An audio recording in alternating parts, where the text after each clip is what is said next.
I, Dearest mother. dearest mother. Congratulations, Cromartie got turned into an anime. Okay. But so many people complain about stuff like character designs and voice acting decisions.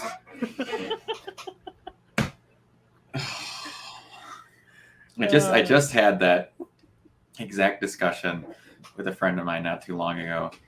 I was like, give or take, there's some merit to it where it's just like I can't watch dubs because they always use the same exact voice actors. And I'm like, I am subscribed to a thing, or I like the thing on Facebook that just basically was happy birthday alerts to Japanese voice actors as well. Then I watch multiple interviews where there will be people in Japan that will complain that they almost have it worse with voice actors doing the exact same roles and the exact company using the same people because it's called contracts. Yeah. It happens everywhere. It's not just America, give or take. Was it bad for a while in about 2001 to about 2007? Yes. But it's literally everywhere.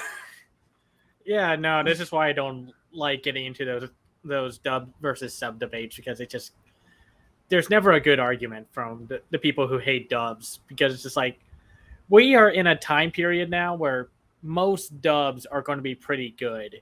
Yeah. Unless there's like some kind of behind the scenes production thing like the Gintama dubbing fiascos or well, not even fiascos, just like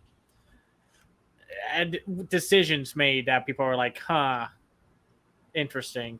Or it's like also, and this is me totally ripping on friends of my own. It's like, yeah, all dubs are bad. I'm like, can I ask how many you watched? Well, I don't watch them because they're bad. How do you know they're bad?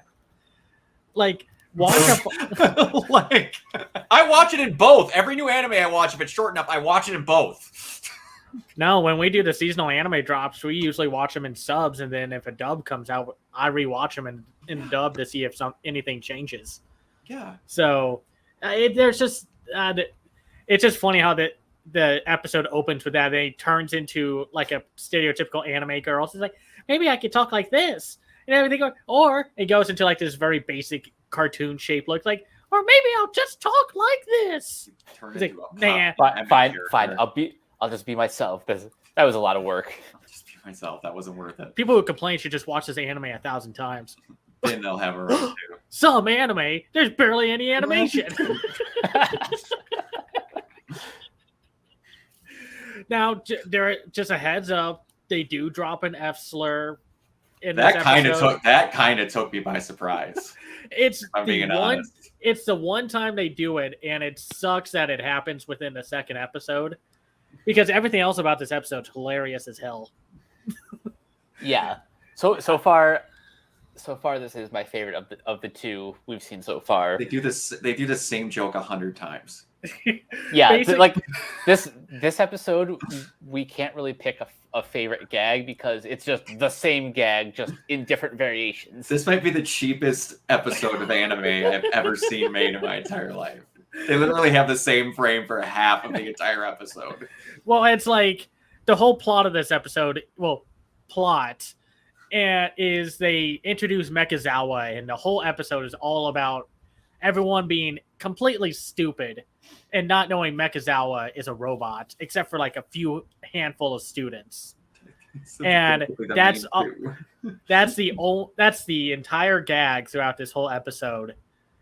And yet it's funny every single time. Mm-hmm. Just a build up to it, all the excitement, like, hey, Mechazawa, I was wondering something about you ever since I started here. And you see the guy's face is like stretch. Like...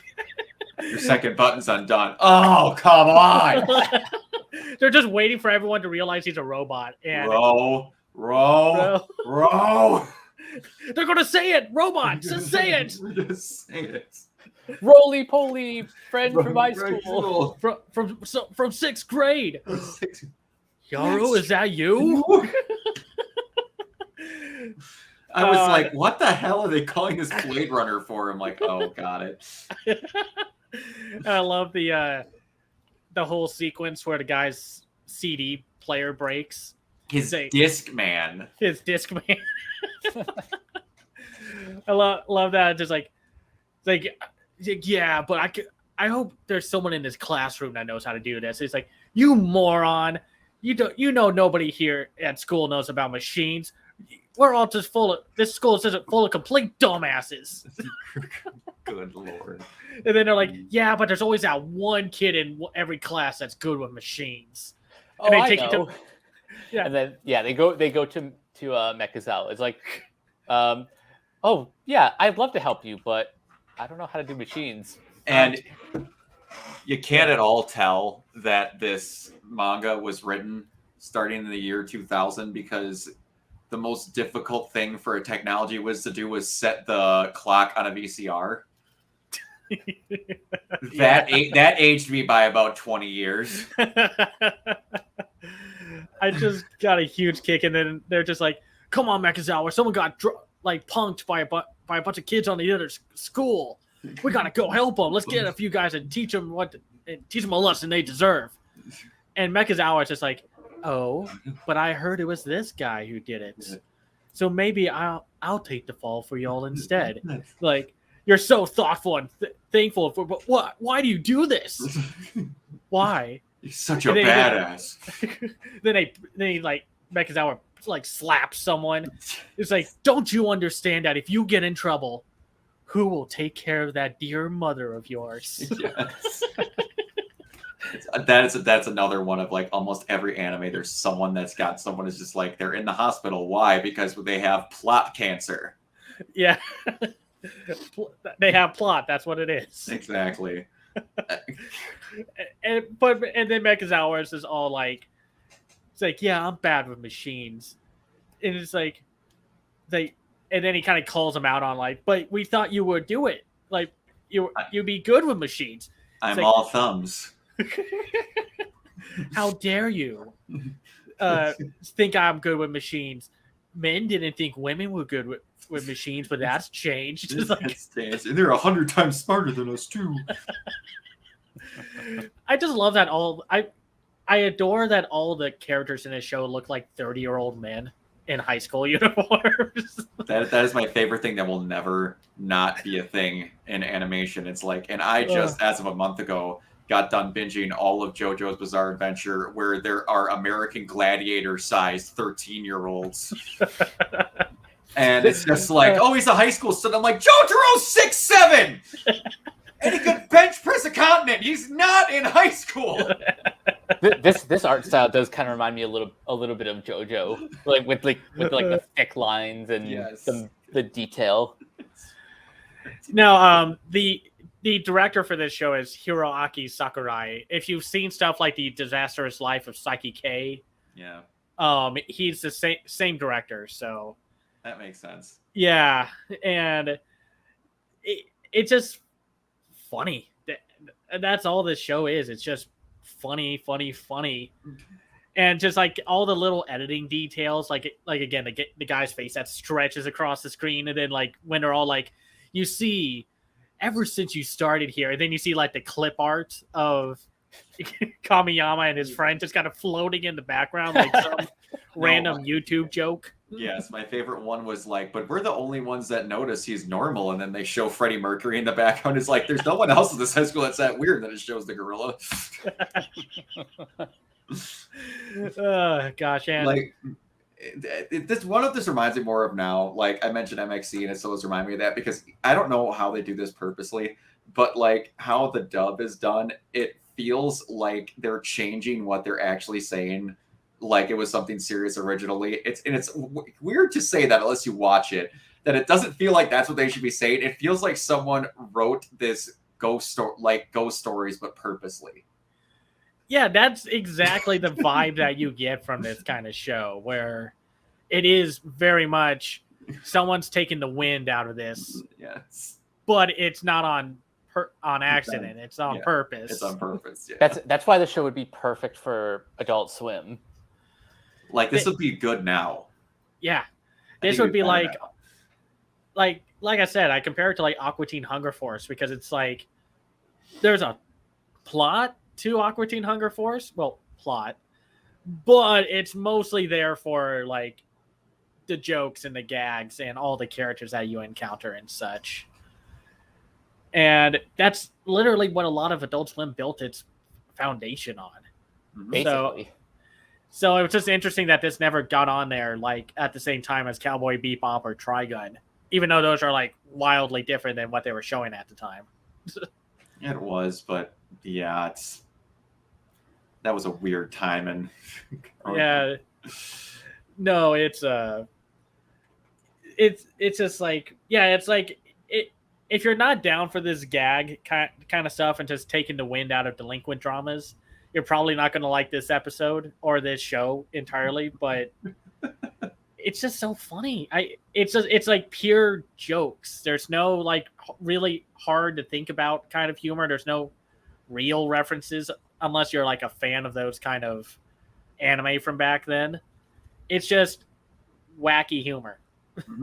Basically, which is good. There's never a bad time for that. It's when in the right places, it's good. Yeah. And just how Mechazawa gets kidnapped, we don't see what happens.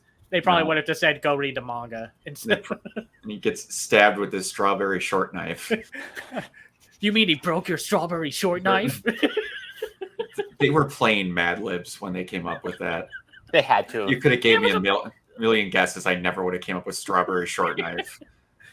Can't you see how like pathetic you all look? Thousands of you tying them up. There's only 3 of us here, sir. Or strawberry short blade. Sorry, that sounds close. But there's just only 5 or 6 guys teaming up on them. There's only 3 of us, sir. No matter. And I swear they just like rehash half of the designs, because it's like there's like a handful set designs for every classroom or batch of like background characters, and then they'll just say, oh, they'll offhandedly say they're from a different school, even though it's like you were in like the other room like 5 seconds ago. Yeah, the only difference would be like either a different hair color, or they'll switch the eyes or something, or maybe like a scar on the left or the right. And I love that they do like this little TV broadcast gag where it's like some drop dead punks. Yeah, you don't want to be that, and it's like punks or something like that, and it's like like lingo that delinquents use. Yes, maybe. We're not entirely sure. Yeah. It's like there's what is this, a documentary? It kind of feels like it. If we got a Morgan Freeman-esque narrator at some point, or just Benedict Cumberbatch not being able to pronounce the word penguins. All right. Yeah, I think it's pretty much nailed that one to the wall. All right. Yeah. Cameron, where can everybody find you? You can find me on twitter.com/CamsEyeView. I have my own website called camseyeview.biz, where I do animation reviews of films and shows from around the world called The Other Side of Animation. And I have a Patreon at patreon.com/CamsEyeView. I am also the co-host of the Renegade Animation podcast on renegadepopculture.com. All right. Mike, where can they find it? You guys can find me on Twitter at CaptainK42. You can check out my quick thoughts on letterboxd.com/CoachK42.